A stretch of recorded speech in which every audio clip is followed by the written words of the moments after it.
Filter વચ્ચે આવે પહેલું ફિલ્ટર.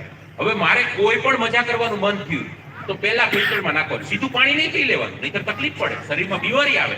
એટલે પહેલું મજા કરવાનું ફિલ્ટર યાદ રાખજો. પહેલું ફિલ્ટર શું છે? મારી મજાને પહેલા ફિલ્ટરમાં નાખવાની. પહેલું ફિલ્ટર છે તમારી મજા તમારા પૂરતી સીમિત હોવી જોઈએ, બીજા કોઈની સજા ન બનવી જોઈએ. યાદ રાખજો. અમદાવાદ રિંગ રોડ પર હાઈવે પર તથ્ય પટેલ ઓવર સ્પીડમાં ગાડી, પોતાની મજા એટલાની સજા બની ગઈ. તમારી મજા એ કરજો પણ તમારા પૂરતી સીમિત હોય તો જ. તમારી મજા બીજા માટે સજા ન બનવી જોઈએ. આ પહેલો ફિલ્ટર. હાલો હવે આમાંથી પાસ થઈ ગયા. કેમ કે જે સિગરેટ પીતા હોય, આપણે વ્યસન ઉપર વાત જ નથી કરવાની, પીવો દમ દબાવીને પીવો, આપણું કામ ના પાડવું. એટલે જે સિગરેટ પીતા હોય છોકરો, હવે એ તો આને પેલા ફિલ્ટરમાં નાખે કે ભાઈ મારી મજા કોઈની સજા. ના ના ભાઈ, કોઈની સજા નથી. આ તો રોજગારી મળે, મારા લીધે આનું ઘર હાલે, આ તો બહુ સારી વાત કહેવાય, એવું એને લાગે. તો બીજું ફિલ્ટર, તમારી મજા પેલા ફિલ્ટરમાંથી નીકળી જાય ને તો લઈ નહીં લેવાની, બીજા ફિલ્ટરમાં નાખવાની. બીજું ફિલ્ટર છે તમારી નાનામાં નાની મજા કે મોટામાં મોટી મજા એ તમારા પરિવાર અને માતા પિતાના સંસ્કારોનું ખંડન ન કરતી હોવી જોઈએ. આ બીજી શરત.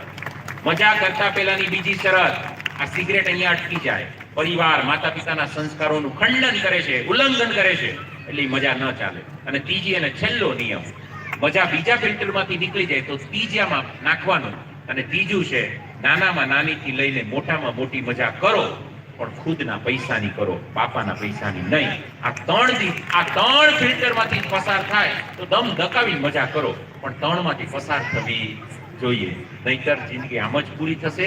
60 વર્ષે કોઈ પૂછશે કે સંપત્તિ કેટલી, તો તમે કહેશો તૂટેલી ખાટલી, પાણીની બાટલી, દવાની માટલી, સંપત્તિ આટલી. આવો જવાબ ન આપવો પડે.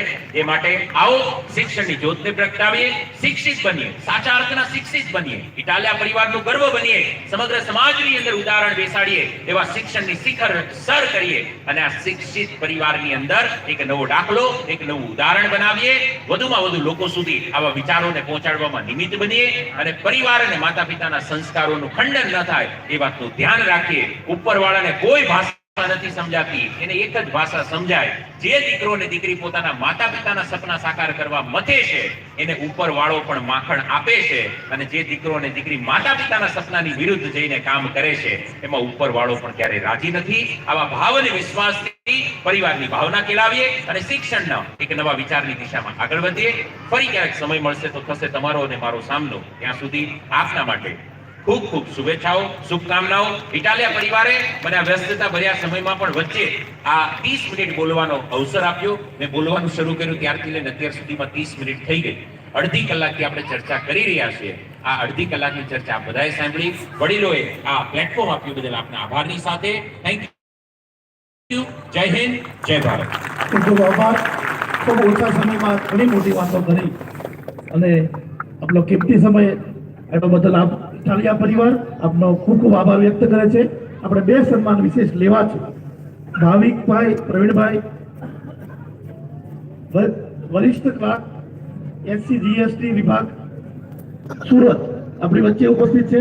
આવો એમના સન્માન માટે ડુંગરસિંહભાઈને વિનંતી કરીશ. ભાવિકભાઈનું સન્માન થઈ રહ્યું છે અને ડુંગરસિંહભાઈ એમનું સન્માન કરી રહ્યું છે.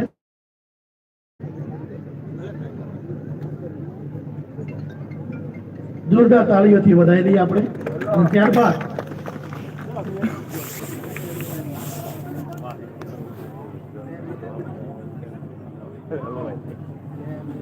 જેનિશભાઈ, પ્રવીણભાઈ પાંચ પીપળા, જેનિશભાઈ પણ આપણી વચ્ચે ઉપસ્થિત છે.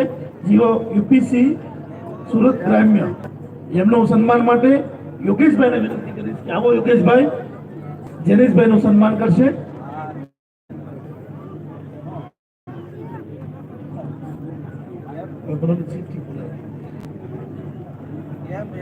જોરદાર તાળીઓથી વધાવી લઈએ આપણે. ત્યારબાદ ઇટાલિયા પરિવાર માટે કન્સલ્ટન્સી ફ્રી અખાનાનંદ મલ્ટીસ્પેશિયાલિટી હોસ્પિટલ, ત્રીજો માળ, યોગી ચોક, વરાસા, ડોક્ટર પ્રતિકભાઈ ઇટાલિયા તરફથી ઇટાલિયા પરિવારના કોઈ પણ વ્યક્તિ જાય કાળુભાઈ લવજીભાઈ મણા તરફથી 21,000, મુકેશભાઈ ગરડાવાળા તરફથી 51,000 રૂપિયા, ડુંગરસિંહભાઈ તરફથી 1 લાખ અને શંભુભાઈ રાજપીપળા તરફથી 11,000 રૂપિયા આ નવા વિષયો એટલે કે મેડિકલ અને અભ્યાસ માટે